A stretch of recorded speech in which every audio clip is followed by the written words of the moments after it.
Ready? Okay. So this is, what is this? This is a bad copy of the Trentonian article.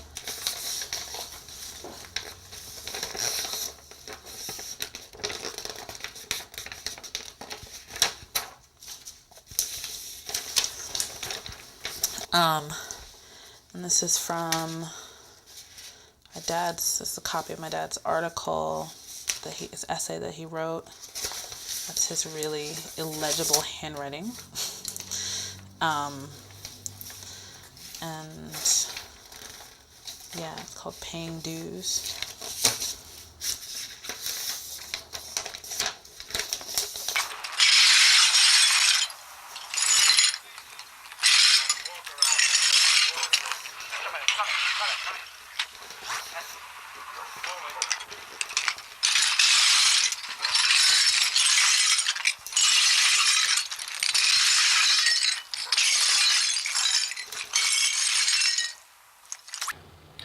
But I was not seriously physically hurt.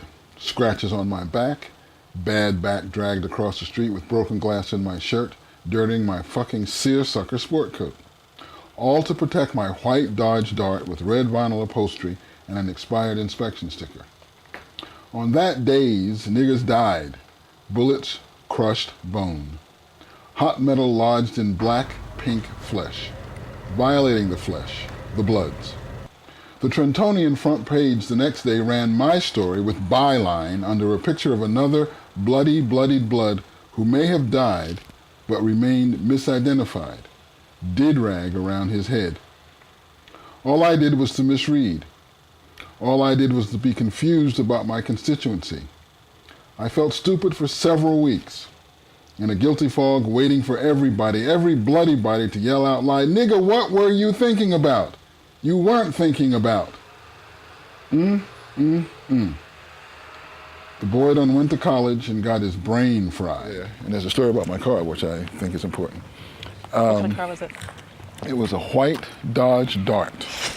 Very white Dodge Dart with license plates LAW 501.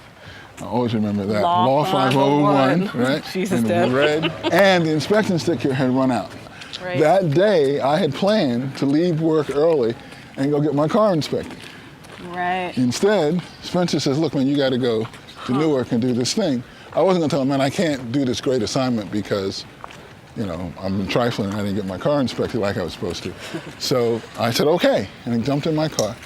Editor's note. Trentonian reporter William Lowe was sent to Newark late yesterday afternoon. He soon found himself in the midst of the story and then actually involved. Here is his eyewitness account. War was declared here last night between police and Negro residents, and I saw the battle start. I was standing behind several speakers in front of the precinct door when the first bottle was hurled. It broke above my head, covering me with pieces of glass.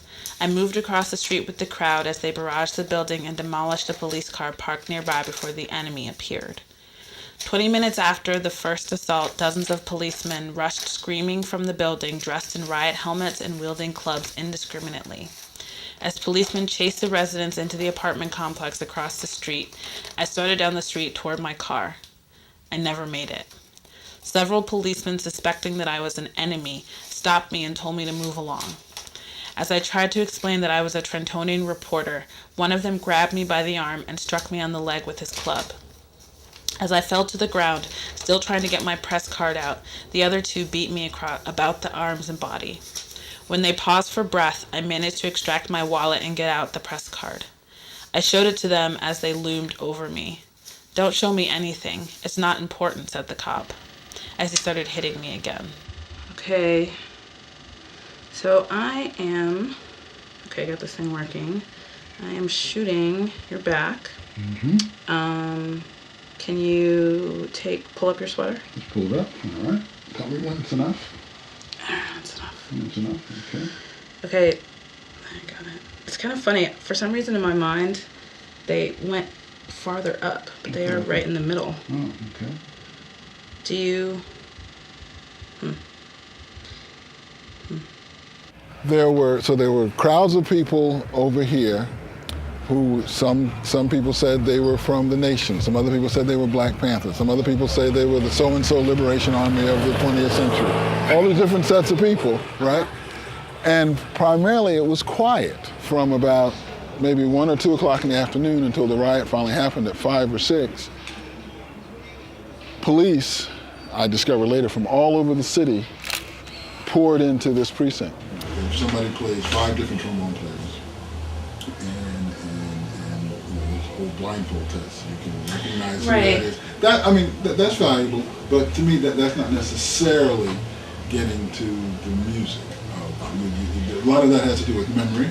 A lot of that has to do just with exposure. Sure, but the reason that I feel like I always know yours is because I know you, and I. But you grew up with it. You heard, and I grew up and heard it, but it I don't know if it makes sense to anyone else but me, but literally the sound of it to me is almost synonymous with your speaking voice, because I've heard both, and you know what I mean, and to me that is in common with this idea of the speaking voice and then this story, because I feel like it's also synonymous with you. For me, is that it's something that I've heard and heard and heard. From what I've heard, there's supposed to be an absence here. Instead, there's a presence marked with violence, but not the expected kind. I've seen the news, and so has he. But that isn't the story we're telling.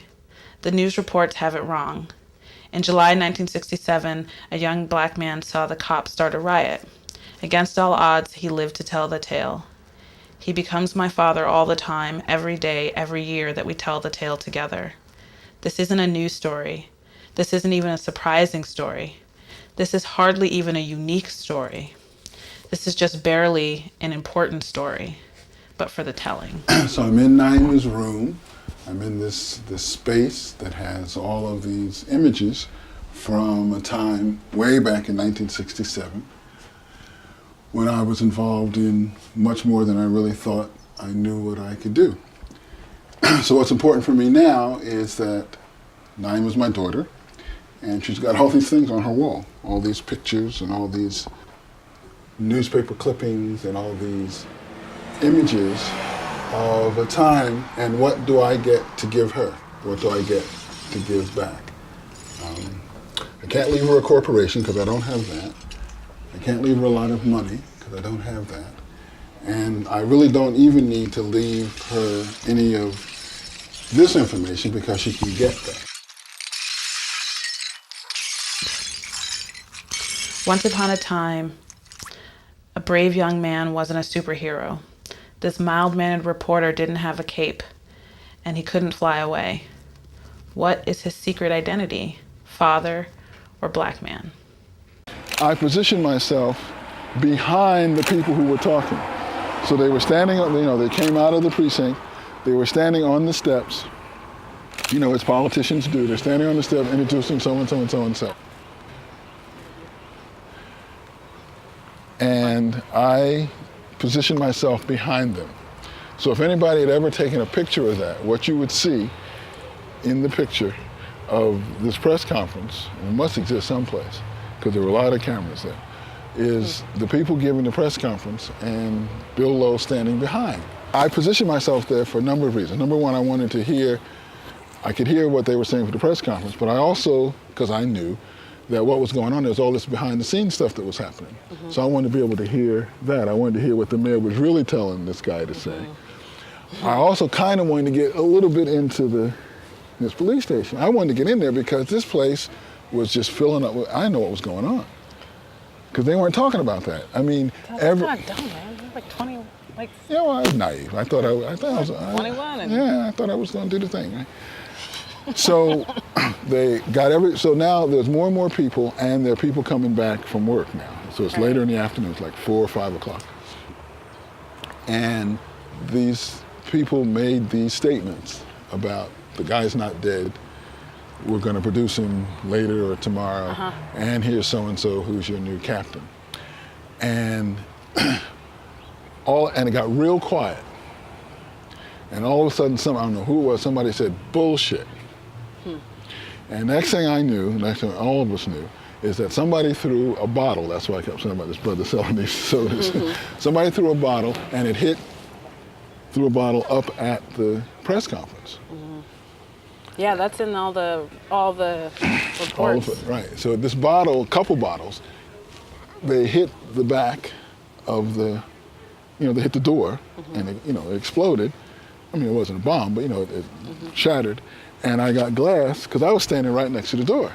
So this thing went, whoosh, I duck. I didn't get hit in the head, but all this broken glass went down my shirt. And it was like, to me, it was like everybody just froze. And it got real quiet. And the next thing that happened, there was this yelling. And out of every door and window in the basement and the first floor poured all of these policemen. And many of them had on the shields. Right, the riot gear stuff. And the riot gear stuff and the billy clubs. And they came running out, and I heard, "Let's kick some black ass." Because I was standing right there. Right. So I heard that, and they came pouring out. Stupid, naive Bill, I thought, it's time for me to move my car. Can you pull up your sweater? Pull it up, all right. That's enough. That's enough. Series right in the middle, and this was just from the glass that came in. That's what caused it. Did you go to the hospital? No, I didn't actually. Did anyone else see them at the time? It's funny, I don't remember. I think so. I don't remember.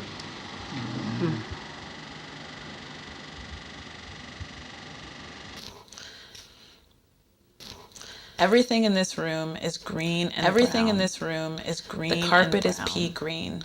The window frames are weathered wood, and the window frames are through which streams afternoon sun that illuminates the wallpaper and peeling at various edges is a pale green with an embossed darker green floral pattern. There's an antique fainting couch with dark stained wood. The wood of the coffee table legs almost matches that of the couch and has a marble top that rattles when Julia walks through the room with her feather duster. Across the room, upright piano, away from the windows, two wicker chairs directly in front. In the middle of the floor are Bill and Naima. Bill is laying on the floor back as Naima is standing on his first back. With the balls of her feet, and then Bill wears a dark blue short sleeve polo shirt. The skin of her bare feet is almost the same color as her father's, which she notices while taking a tiny tentative step with her right foot from the small of his back to just inches above, always taking care not to step directly on his spine. She holds out her left hand for balance and stares at the back of her father's large plastic frames. The ring of hair that remains, making a U shape from temple to temple, is a mixture of black, gray, and white. Okay, Daddy. And she gingerly slides her feet to either side of his torso and sits down on his behind, which has become comfortably larger over the past few years.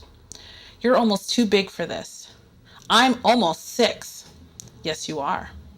His voice is at a register that is almost inaudible in a car or anywhere else that she's now laid down beside him, mirroring his position and looking him in the quiet living room. And from only inches away, his voice travels well, Daddy? And fills the space from carrying heavy things. Why does your back hurt, Daddy? Trombones, from carrying heavy things. 5-year-old girls. What? Trombones, tubas, 5-year-old girls. Her fingers are a full 2 inches shorter than his, and her wrists are small but rounded with baby fat. His fingers are wide and creased, and she traces his pronounced veins with slightly pink fingertips. She places his hand back down gently and then slides her hands beneath his shirt, grabbing handfuls of skin and kneading it beneath her palms. Does that feel good? But I shouldn't go too hard, right? Right? And is it okay for me to touch those dots? Do they hurt? No, they don't hurt. Naima pauses to inspect the series of dark brown marks that run along her father's back. There are at least 50 of them, all around the size and shape of squished black flies. Some are raised and others have faded streaks radiating from a central mark. Do I have birthmarks like these? What? On my back. Little Naima twists her head and body around, grabbing at her shirt and back with chubby brown arms. I can't see my back. I don't know if I have birthmarks like yours. Is that what she thinks they are? Julia looks up from her magazine, and Bill stares at the little girl.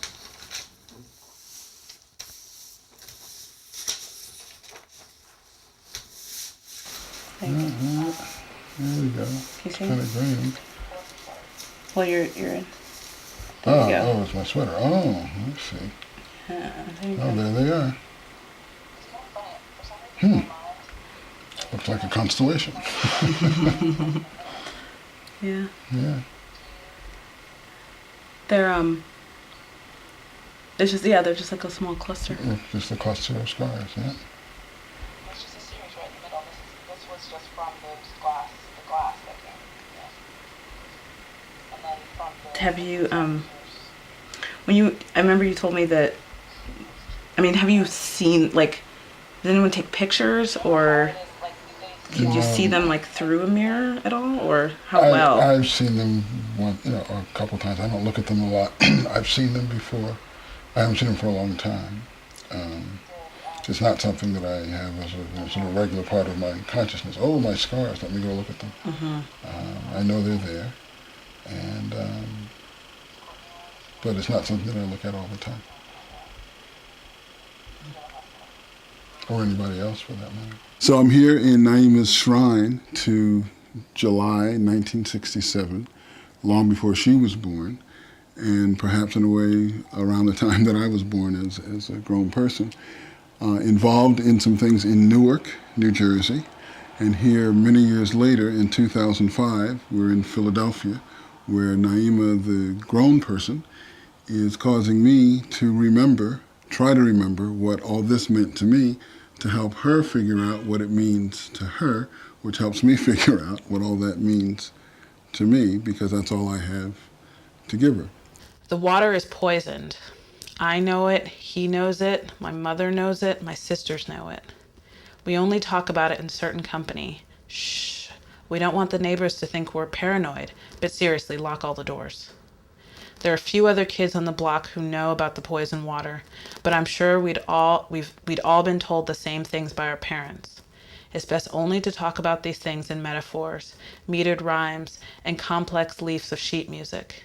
And for goodness sakes, become an artist, or else you'll go crazy worrying about that water. I walked towards the fucking cops after they had already announced that they were out to kick black ass, after they had already rioted their way out of that police station, after they had already demonstrated that any black man or woman walking in their direction must be a bad nigger, agitated from on high by Stokely Kwame, hell-bent on revolutionary fuckery of the highest, lowest by definition, order. Me and my seersucker sports coat and matching press card in my pocket instead of on my pocket, where Tom Johnson and everybody else with a sense had theirs, noticeable, very, walking back across the street towards the station, going to check on my car, for heaven's sake. That's the first thing you thought. So, why? Well, because there's all this police and you have tags. Dad. The police now getting ready to do their thing. Not get in the car and leave. Oh, no, I'm doing my job. Right. It went from being extremely quiet to now being all this activity. Just, and I remember this, the other part that was so clear to me, that I saw these people who were clearly, there must be a bus stop over there. There was a whole crowd of people who were clearly just coming home from work. They didn't know what was going on. Now they're coming home. And there's a riot. Well, there's something going on. Right. People are turning over cars, people are yelling. There's always police everywhere. There are police everywhere. Nobody's shot any guns, but the police are running out beating people with billy clubs. Right. And I saw these guys and women, because they were coming this way, they were taken to be enemy, I guess, and these police beat them. And one of the people that the police beat was me. And what's interesting about that part of the story is that I was dressed not as I'm dressed now, I was in my working uniform. Which was, I'm so embarrassed. Did you have elbow patches? Worse than that. I had on remember seersucker? I had a blue and white seersucker jacket. because it was hot, but I had to have on coat and tie. Right. So I had my tie off. I had on my blue and white seersucker jacket and some dark pants, right? And hanging from here, I had my identification as a journalist, Right. okay? So I'm moving down this way, thinking I move from off of here. Now all this activity is going on. I move over here to go move my car. So it's all happening Right. like right around where this used to be a high rise. Right. I walked too close to these 3 cops. Right. And they got me and took me to the ground and started beating me on the back. Right. And I said, look, press. And this one said, I don't give a shit about that. Bip, bip, bip, bip, bip, bip, bip, bip, bip. And With the billy clubs? with the billy clubs, yeah, hit me. But they were very precise. At that point and I'm really clear about this, they were very precise at that point. They weren't hitting me in the head. They weren't hitting me in the kidney. They hit me on the legs and on the back. Places that wouldn't leave scars, but I would certainly feel. Right. And an officer, a superior officer came over and told them to stop. And instead, they pulled me. That's where the whole business with the scars, because I had all this glass. Right. From when the bottle.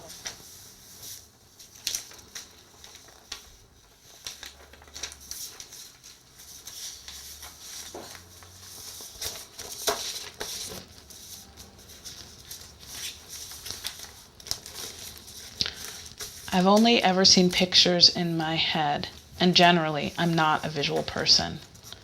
My dad, tall, smart, lean, and with an even larger forehead than mine, somehow ran into this strange resonant mess that cluttered up history for 40 years. I see pictures of black men in the 60s who knew what it was all about. Black men in skinny ties and skinny leg suits. Black men with glasses. Black men who are tall and can talk a good game. Black men with violent fathers. Black men with drunken mothers. Black men who get into the middle of riots. So how is it that I'm barely even a visual person, and these are the first things that pop into my head? Because they were the first things I ever saw, age 6, and still just barely out of the womb. And the question becomes for me, with all these images on the wall, what does all that mean? And meaning is funny. What does it mean now, and what did it mean then? It meant very many things to me then, but it means something different now because it's on Naima's wall. And I've been asked to sort of improvise a way through this meaning. I've got all these pictures of Newark. Many of these images I remember. Certainly I remember the feelings that I had. And the question is, what does all this mean to Naima? And what does my remembering mean to her? How does that work? How does that work? How does that work as a musical improvisation? How does that work to make meaning? How does that work to make memory? And how does that work to leave some sort of legacy with all these images of Newark on the wall in Philadelphia?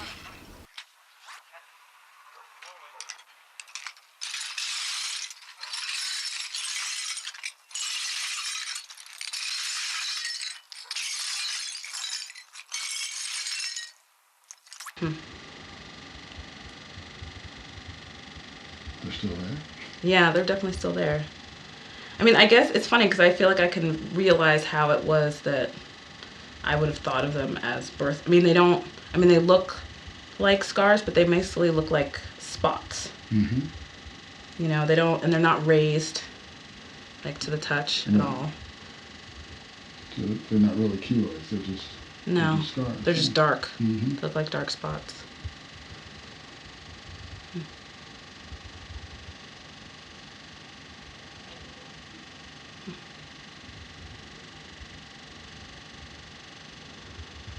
Well, I guess that's enough. I mean, get you to get to look at them. Yeah, because you will see them. Yeah. All right, I'm gonna pause it. You guys can cut.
Fantastic. That's short film. 100 feet. 2.5 minutes. Yeah. Just getting started. All right.